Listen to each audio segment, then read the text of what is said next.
Brasil também é sucesso. O Flamengo bateu o Corinthians por 1-0 e agora lá no canal do Jogo Aberto no YouTube. Participa, se inscreve, deixa seu comentário. Vamos acompanhar os personagens de Mengão e Timão falando sobre este grande jogo. Eu tenho uma máquina na mão. 19 finalizações, são muitas finalizações, hein? Muitas finalizações, hein? O que poder fazer para ajustar como é que fala? A mira, ajustar. Isso, tendo chances, tendo ocasiões de gol, a bola vai entrar. Então, o meu dever é fazer com que cada vez que os meus laterais cheguem no fundo, estejam 3 jogadores dentro da área. Meu dever é cada vez que o Arrascaeta pegar a bola, existam 2 jogadores atacando o espaço. E por aí vai. Então, vão fazer gol sempre? Com certeza não. Pode ter certeza que existem dias melhores, dias piores, dias que você vai golear, dias que a bola não vai entrar. Existe um grande goleiro no gol, que foi meu companheiro também. Desculpa. Mas eu vi um time que criou muitas chances, que conseguiu finalizar. El resultado podría haber sido más amplio a favor de Flamengo. Pero tuvieron ocasiones y no la concretás. Nosotros había partidos que hemos jugado en nuestra casa y de visitante y hemos creado muchísimas situaciones y no la concretás. Le da la posibilidad al adversario que jugando la revancha te pueda ganar. No, creo que es para nosotros positivo porque podía haber sido más amplio el resultado. Entonces, no decimos que tuvimos grandes chances, pero tuvimos 3 o 4 que podíamos haber concretado. Pero eso nos permite estar vivos para lo que viene.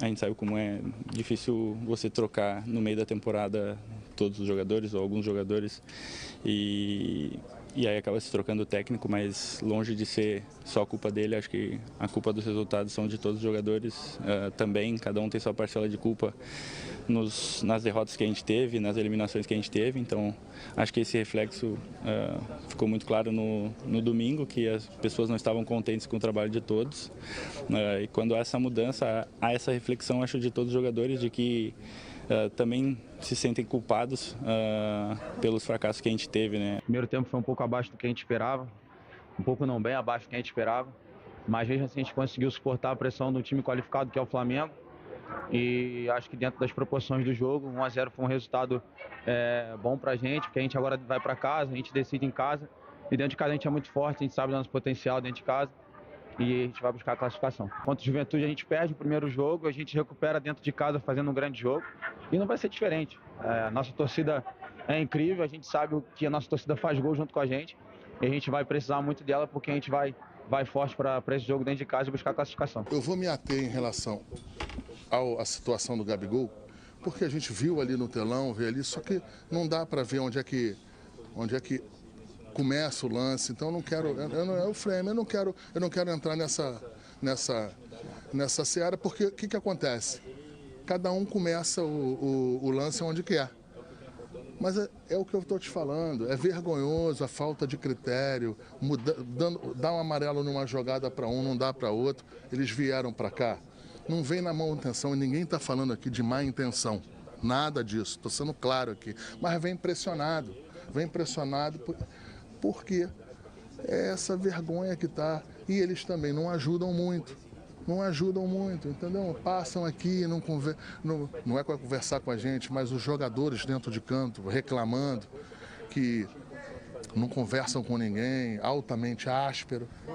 É isso, é vergonhosa e eu não sei onde é que vai acabar o futebol brasileiro com essa arbitragem, com esse tipo de arbitragem. O final da temporada está chegando aí. Eu acho que deveria se fazer uma análise mais profunda. Não sei se a profissionalização desse processo. Não estou aqui querendo dar o norte disso aí. Eu só estou querendo dizer que não dá mais para ter as arbitragens vergonhosas que estão tendo aí no dia a dia. E é isso, chega aqui altamente pressionado, ninguém faz nada com as pressões que se tomam, porque você vê aí outros presidentes que começaram a falar que tem problema A, B ou C, e o time começa a não ter problema na arbitragem. Por quê? Porque pressão o tempo todo. Tá valendo quem grita mais. Só que o Flamengo tá gritando, o Flamengo vai na CBF, a gente chega, vai em todos os lugares. Só que não tem o que fazer. Chegar e tá tirando a saúde, a arbitragem. A arbitragem tá tirando a saúde da gente. Ontem eu falei o que ia acontecer. Então a gente vai pegando, por mais que eu não seja tão velho, mas a gente tem um pouquinho de experiência. Foi isso que aconteceu. É pressão, é problema com logística do Corinthians, é problema. Miam pra caramba, ficam chorando. Aí o que acontece? Vem todo mundo pressionado pra cá e é essa arbitragem aí. Mas isso não é feio pro Flamengo, não é feio só pro futebol, não é feio pro futebol brasileiro. Entendeu? Eles estão botando o futebol brasileiro num norte vergonhoso em relação à arbitragem.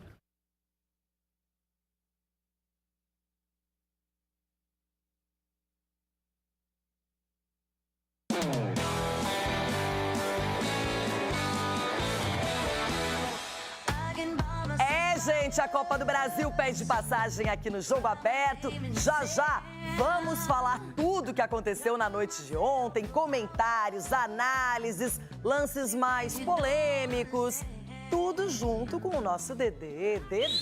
Buenos dias, Loirão. E aí? E aí, tá tudo certo? Graças a Deus, naquela vantagem batida. pro Flamengo e pro Galo, mas não é aquela vantagem gigantesca, não é um placar tão confortável. Os jogos de volta prometem. 2 grandes jogos ontem à noite. Sem dúvida. Grandes jogos. Calma aí que vamos esmiuçar. Que esmiuçar? Que isso? Detalhar. Isso! Trazer aquela coisa, não é? Mais aproximada, enfim. Ó!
Quero começar com o jogo da Arena MRV.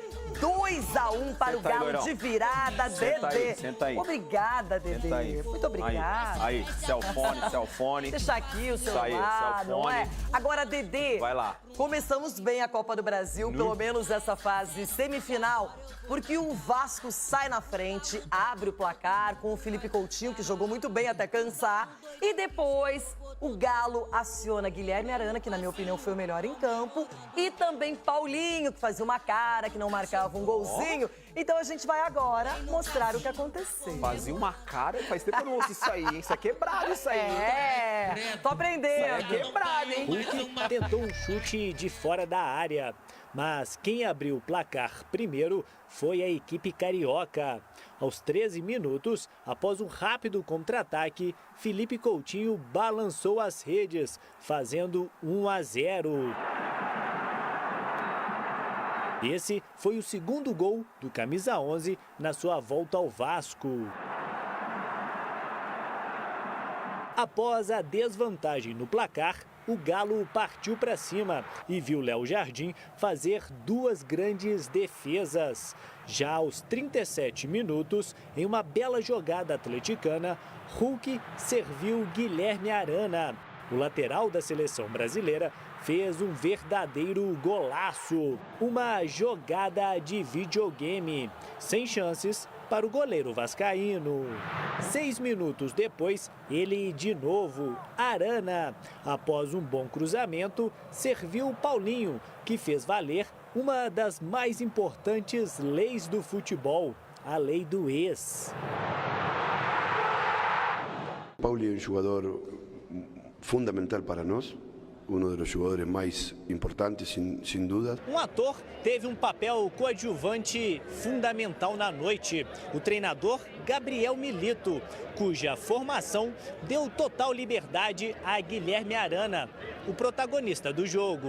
E hoje entendíamos que a melhor opção era Rubens de atrás para adelante e Guilherme Arana, como ele é um jogador de muita qualidade, puede asociarse muy bien por dentro. Entonces, esa combinación entre Arana y Rubens es una buena sociedad. No segundo tempo, o Atlético teve boas chances para ampliar o placar, como o chute do zagueiro Lianco, se aventurando no ataque. E a cabeçada do Bataglia, que passou bem próximo da trave.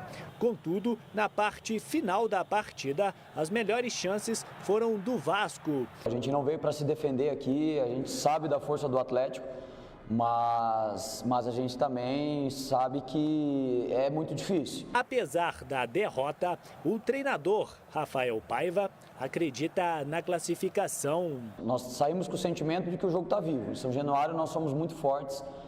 Nessa competição na Copa do Brasil, a gente foi muito forte em todos os jogos e a gente sai com a sensação que a gente vai fazer de tudo para passar.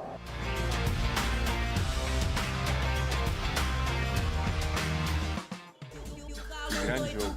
É um grande jogo. Agora, eu vi ontem, prestei bem atenção nas coletivas e também nas declarações dos jogadores.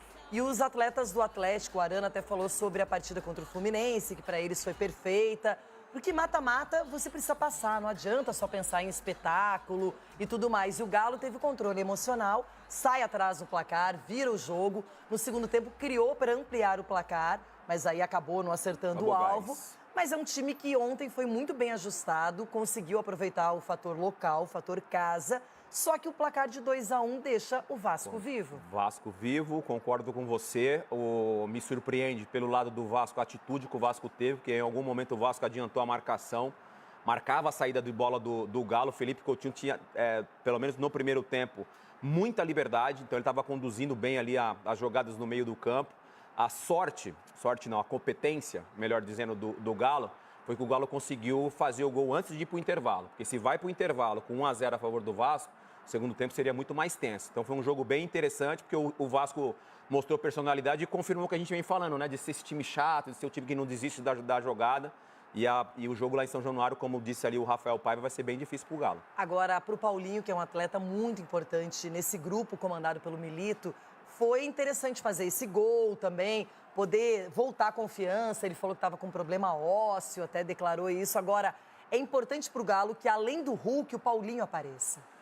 O Paulinho ele vinha sendo muito criticado, porque estava jogando muito distante do Hulk. O melhor momento do Paulinho ao lado do Hulk é quando eles estavam muito mais próximos dentro do campo e, por algum motivo, ele caiu de rendimento, não só na parte física, mas também na parte técnica. Tomara que esse gol aí dê a ele a confiança para essa reta final de temporada. E além do Hulk, além do Paulinho, legal essas chegadas, esse apoio, não é? Essa ofensividade, tanto do Arana, que vai para a seleção brasileira, quanto do Gustavo Scarpa. Porque eles chegam e se aproximam do Hulk e do Paulinho. E o meio-campo bem postado, bem defensivo, ajuda também que esses quatro tenham liberdade. Quando você consegue encontrar esse equilíbrio que você está falando dentro de um time, mas especificamente do Galo, até pela qualidade que o Galo tem do meio de campo para frente, fica muito mais fácil para esses jogadores que atuam na frente, não precisarem voltar muito, para se não desgastar muito fisicamente, e ontem ficou muito provado isso. E só para finalizar, o Vasco vai aproveitar agora o fator São Januário e sabe que lá o bicho pega, não é? Agora, a outra semifinal, Flamengo 1, Corinthians 0. Essa história a gente vai contar agora. Estreia do Felipe Luiz como treinador, um Mengão muito motivado e o Corinthians que mudou a postura no segundo tempo. Meu Deus. A era Felipe Luiz no Flamengo começou com mudanças importantes, como o fim do rodízio no gol. Rossi foi mantido, Wesley e Léo Ortiz ganharam uma chance na defesa e Gabigol voltou a ser titular. Gabriel é um jogador histórico, um ídolo histórico do clube e eu, mais do que ninguém, sei o que ele pode dar para a equipe. Eu sei o que ele pode nos oferecer. Um jogador não melhora da noite para o dia. Ele precisa de minutos, ele precisa de sequência, ele precisa de um certo carinho, um cuidado. Ramon Dias, mais uma vez, escalou um time misto na Copa do Brasil, priorizando a luta contra o rebaixamento no Brasileirão. Nós não estamos em los 3 torneos. Entonces, lo primero que tenemos que hacer para antes de hacer una formación, tenemos que trabajar muy bien y pensar que tenemos que competir en los 3 torneos. Nas arquibancadas, o Urubu deu o recado. A Copa do Brasil se tornou o principal objetivo da equipe na temporada. Quando a torcida quer ganhar o jogo, ela ganha sozinha. Então, o apoio que teve hoje refletiu nos jogadores. No campo, os jogadores parecem ter entendido. E desde o início, o Flamengo impôs o seu ritmo de jogo. Arrascaeta arriscou de fora da área e Hugo Souza colocou para escanteio. Nessa disputa, a bola pegou no braço de Héctor Hernandes e os rubro-negros pediram pênalti. O lance foi checado e a partida seguiu. Wesley ganhou de Igor Coronado e rolou para Arrascaeta marcar, mas a bola já havia saído. Em mais uma chance, o uruguaio recebeu de Eric Pulgar, mas parou no goleiro. No rebote, tentou cruzar e errou. Alexandro cruzou e Gabigol, de letra, quase fez um golaço. Até que aos 32 minutos, o lateral esquerdo fez a ultrapassagem e recebeu de Bruno Henrique para chutar no canto do goleiro e abrir o placar. Gol do Flamengo! Alexandro! Jogada aprovada pelo novo professor, o ex-craque da lateral esquerda, mas que não era tanto de fazer gol. Quando a bola entrou, eu já pensei nisso. Falei, poxa, eu demorei tanto para fazer um gol, ele já fez o primeiro aqui. De La Cruz lançou na área e Gerson pegou mal na bola. A única finalização corintiana no primeiro tempo foi acontecer já aos 41 minutos. Rodrigo Garro bateu da entrada da área e Rossi tocou para escanteio. Na segunda etapa, o Flamengo manteve a pegada. Léo Ortiz desviou de cabeça e Hugo Souza fez a ponte para defender. O travessão salvou o Corinthians em 2 oportunidades. Primeiro nessa testada de Bruno Henrique. Depois nessa cobrança de falta de La Cruz. O Timão também carimbou a trave 2 vezes, com Romero e Mateuzinho. Nessa cobrança de escanteio, a bola sobrou para Romero, que só não empatou porque Léo Pereira tirou em cima da linha. O Fla poderia ter ampliado, mas Gerson não aproveitou esse passe açucarado de Arrascaeta. E quando a bola entrou, não valeu. Alexandro bateu cruzado e Gabigol completou para a rede. Mas após a análise do VAR, foi dado impedimento do atacante. Esse choro, essa conversa fiada, miam pra caramba, ficam chorando. Aí o que acontece? Vem todo mundo pressionado pra cá e é essa arbitragem aí. Mas isso não é feio pro Flamengo, não é feio só pro futebol, não é feio pro futebol brasileiro. Entendeu? Eles estão botando o futebol brasileiro num norte vergonhoso em relação à arbitragem. Ficou mesmo no 1-0, mas foi o suficiente para satisfazer a torcida, que elegeu como craque da partida alguém que esteve à beira do campo. Dizem que a primeira impressão é a que fica. E Felipe Luiz deixou os rubro-negros com motivos para acreditarem no trabalho dele. Estreia com boa atuação e uma vitória que coloca o Flamengo a um passo de sua 3ª final de Copa do Brasil seguida. 19 finalizações, são muitas finalizações, hein? Muitas finalizações, hein? Existia um grande goleiro no gol, que foi meu companheiro também, mas eu vi um time que criou muitas chances, que conseguiu finalizar e que incomodou o adversário em todo momento. Então, fiquei feliz porque é questão de tempo que a bola entre, porque a qualidade é extraordinária. Eu tenho uma máquina na mão. Eu não sei o que está sendo falado, não sei o que está sendo julgado sobre o gol. Na minha opinião, não foi uma falha. E, óbvio, eu acho que poderia ter feito algo melhor, mas eu dei o meu melhor dentro de campo e acredito que posso ter ajudado bastante a equipe hoje. Eu saio daqui com uma expectativa muito boa, muito grande, porque eu sei do potencial da nossa equipe e sei o que a gente pode fazer dentro de casa. A vantagem é mínima e o Corinthians segue vivo no duelo. Quem garante isso é o treinador Ramon Dias. Quando tenés situaciones y no las concretas, si es un mata-mata y tenés 2 partidos por jugar, le da la chance al adversario. A nosotros nos dieron la chance ahora. Jugamos de local, con nuestra gente, ya le hemos ganado a Flamengo en el Brasileirão, y existe la posibilidad también que le podamos ganar en la próxima que viene.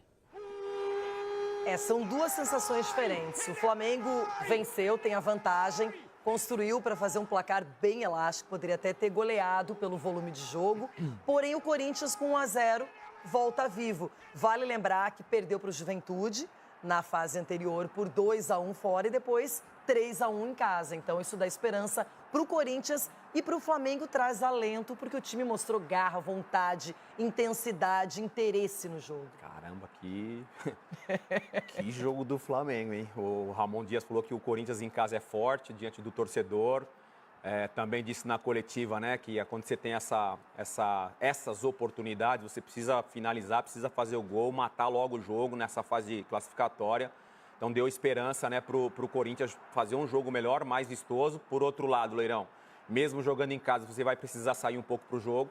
A gente está falando de um time que, se conseguir repetir a intensidade, difícil fazer isso que o Felipe Luiz quer fazer, mas a ideia dele, pelo menos é o que ele falou na coletiva, de jogar com essa intensidade, eu acho complicado.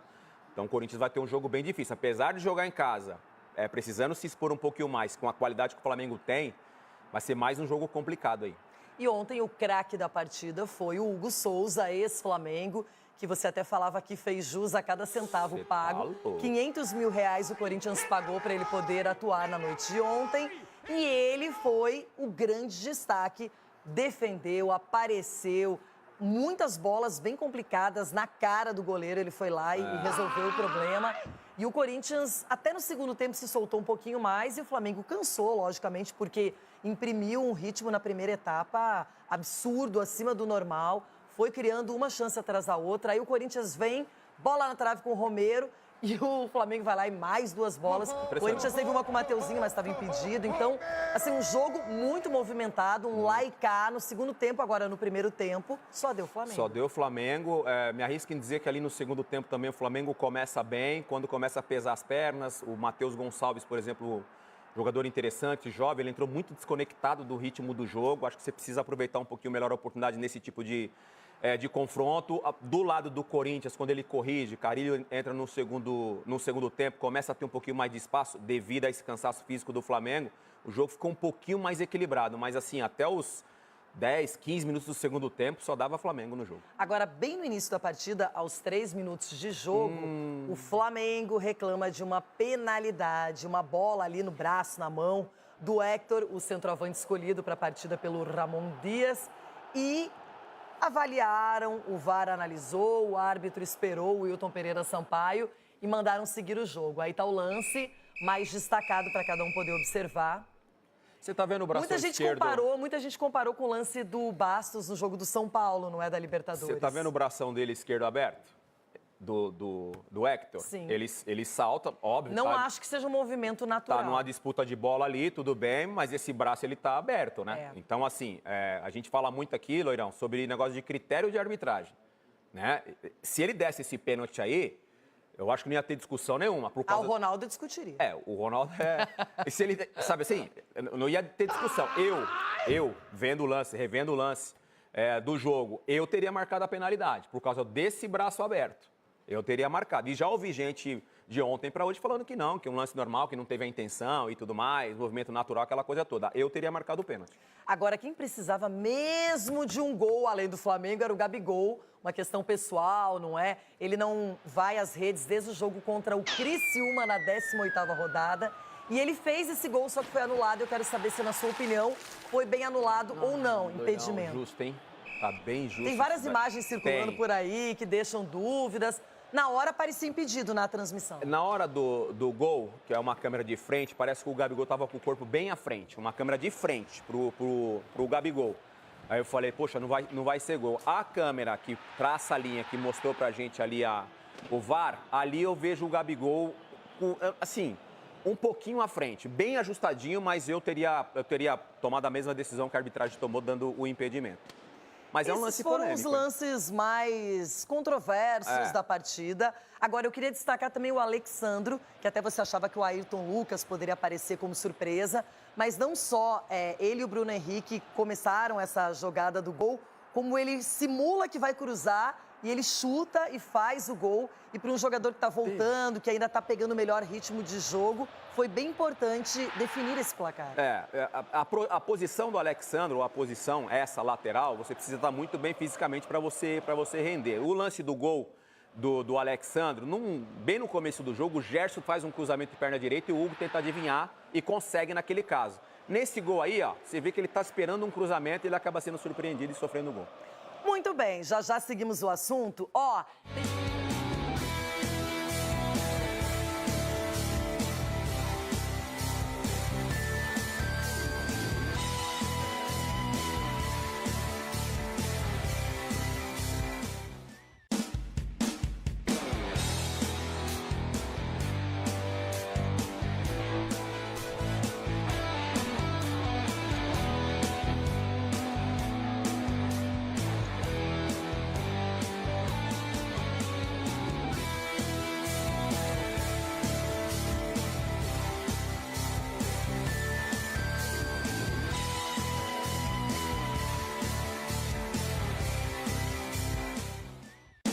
Divisão de rede para falar do Palmeiras, que recebe reforços para enfrentar o Bragantino. É mesmo, Leite?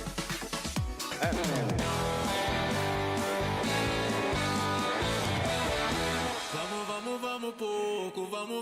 Muita gente de olho na liderança do Campeonato Brasileiro, especialmente Botafogo, que vem se mantendo por lá. Palmeiras, tem o Fortaleza, o Verdão joga fora de casa contra o Bragantino e o Abel Ferreira vai contar com vários jogadores que voltam do departamento médico e também de suspensão. Ó, que notícia boa, hein? Avante palestra. Avante palestra.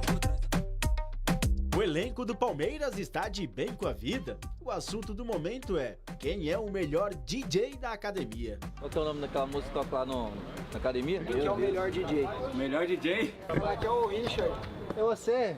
É ele. O Veiga só coloca a música de sofrimento, cara.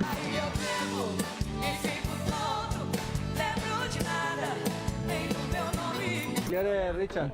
Eu coloco um pouco de tudo. Eu gosto de colocar um pouco de tudo. Espanhol, português e inglês. Pra treinar ali, na academia, o cara coloca sofrência. Isso aí não existe, pô. Mete um Charlie Brown ali. Se não eu, quem vai fazer você feliz? Se não eu, quem vai fazer você feliz? Guerra! Aí você quer ouvir o Zé Rafael? Essa discussão vai longe, viu?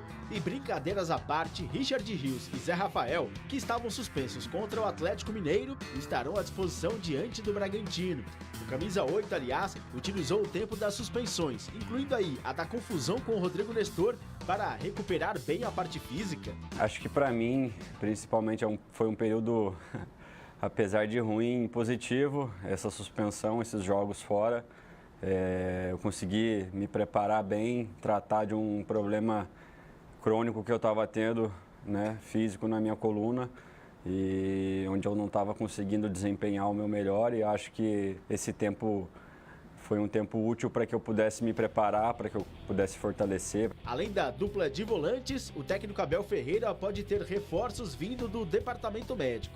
O goleiro Marcelo Lomba, os laterais Marcos Rocha e Mike e o garoto Estevão estão em fase de transição. Uma característica da nossa equipe, tem sempre um elenco recheado de boas opções, e o que aumenta ainda mais a qualidade da nossa competição interna, principalmente. Ao lado do Internacional, o Palmeiras tem a maior invencibilidade de momento no Campeonato Brasileiro. Não perde há 8 rodadas. E encara um Bragantino que está em parafuso na competição. Nos últimos 11 jogos, apenas uma vitória. E não ganha há 4 partidas. A equipe do Bragantino sempre é uma equipe muito bem montada. A gente sabe disso. Tem sempre jogadores jovens e de muita qualidade. E, mais uma vez, eu acredito que o jogo lá vai ser muito difícil e intenso. Para entendermos o porquê o Palmeiras está a 1 ponto do líder do Campeonato Brasileiro, o Botafogo, é preciso olhar a classificação do segundo turno do Brasileirão. O Fortaleza lidera com 22 pontos. O Verdão vem logo em seguida com 20. E o Botafogo é somente o quarto, com 17. Acho que é importante demais voltar, ver que o nosso time está confiante, está ganhando cada vez mais confiança no campeonato e está disputando mais uma vez a ponta da tabela. Quero falar com você sobre o Palmeiras, que está chegando com tudo, só tem o Campeonato Brasileiro e está aproveitando muito bem as partidas, engatou uma sequência de 6 vitórias e agora pega um Bragantino, que é uma equipe bem inconstante no campeonato. Inconstante, instável, não tem uma regularidade. Pedro Caixinha, Loirão, eu fico com a sensação que ele... Parece que ele quer mais, né? Perdeu o craque do time, o Elinho. Parece que ele quer mais e tal, parece que o time não responde às expectativas do Pedro Caixinha. É um confronto difícil, apesar do mau momento do Bragantino. O Palmeiras, com semana cheia, com tempo para trabalhar, já deu uma resposta na última rodada, coladinha aí do Botafogo. Então vai ser uma partida bem difícil para o Bragantino, mesmo jogando em casa. Já quero falar do São Paulo, que enfrenta o Cuiabá fora de casa pela Série A. Bom, e olha, o São Paulo vem motivado, ganhou o clássico do Corinthians, deixou o rival preocupado, jogo lá em Brasília e agora vai enfrentar o Cuiabá, que está desesperado no campeonato, e o ataque precisa mostrar mais pontaria. Para todo fim, um recomeço. 2 términos trágicos num espaço de 2 semanas. É ruim demais. Hoje falhei, vai doer muito isso daí. Estou muito triste, meus jogadores também. Todo mundo com a alma machucada, então assim, foi uma missão difícil hoje. Parece até trailer de filme de drama, mas essa é só a fase tricolor. E no meio dessa trama digna de Hollywood, pelo menos o calendário é o melhor amigo do São Paulo. Só 3 jogos até o fim de outubro, 5 em novembro e 2 em dezembro. Ou seja, 10 partidas em 66 dias. Uma média aproximada de 1 compromisso por semana.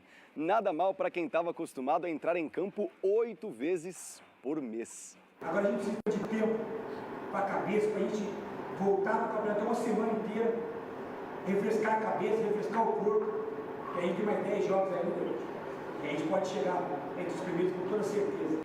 Rafinha, nada como o tempo para cicatrizar. Inclusive o mau momento de personagens fundamentais do elenco, como por exemplo, os artilheiros da temporada. Lucas Moura, Luciano e Caleri têm juntos 39 gols em 2024.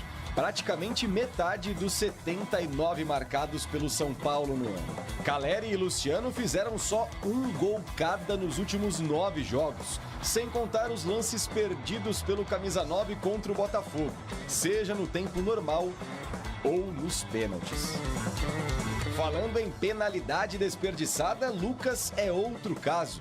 Domingo até converteu contra o Corinthians, mas antes vinha de 14 partidas de jejum. Você fica muito abalado, é difícil recuperar força até para continuar, você quer sumir, mas o que mais me deixou confortado é que eu faço parte de um grupo de pessoas de caráter, de homens de verdade. Fora das 4 linhas, definições. O Conselho Deliberativo aprovou a criação de um fundo de investimentos que visa reestruturar as finanças do clube. A intenção é arrecadar até 240 milhões de reais no mercado para pagar dívidas com os bancos. O saldo devedor total do tricolor é de mais de 800 milhões. E enquanto a diretoria pensa em fazer a pré-temporada do ano que vem nos Estados Unidos, o passo mais próximo é escolher o local do jogo contra o Vasco no dia 16, até porque o gramado do Morumbi vai ser reformado depois dos shows do Bruno Mars. Então, o Brinco de Ouro da Princesa em Campinas é o favorito, na briga com o Nabi Abichedi em Bragança Paulista. Em campo, sábado, o Cuiabá no Mato Grosso, mas a pressão sobre Zubeldia segue forte, mesmo depois da vitória no Clássico. Será que estamos diante dos episódios finais dessa história ou ainda é possível uma reviravolta com um final feliz? É possível dar uma possibilidade de a gente reverter a situação, de ter uma revanche, de ter de mudar o clima de novo. Prepare prepare-se, está prestes a começar o nosso debate aqui no Jogo Aberto. Boa sorte para quem segue na Copa do Brasil, hein? Vitoriosos Flamengo e Galo, mas Corinthians e Vasco seguem com esperanças. Assuntos para o nosso debate com João Pedro Sgarbi. Tudo bem, Rê? Tudo Boa bem? tarde pra você, Como pros você meus está hoje? amiguinhos. Tranquilo? Tranquilo e calmo, uma semana um pouco vazia, né, no meu calendário do futebol, mas foi bom ontem. O Ronaldo sofrendo ali, foi um bagulho louco. Foi, sofreu, cara, não tem como negar, sofreu. Pois é, Chico Garcia, que amasso do Flamengo no primeiro Meu tempo. Deus. Não aproveitaram essa chance toda. Meu Deus, olha, eu tive que ser psicólogo ontem, hein? Com 15 minutos de jogo. Calma, gente, calma. Com 15 minutos de jogo, ela falava assim, acaba, juiz, falta muito. Eu falei, o jogo recém começou. Mas melhorou depois e 1x0 ficou bom, hein? Fecha assim que 1x0 ficou E daqui a bom. pouquinho vamos aproveitar a sua expertise no assunto arbitragem. Boa, que tem coisa pra falar. Calma, Brasil, que tá uma polêmica.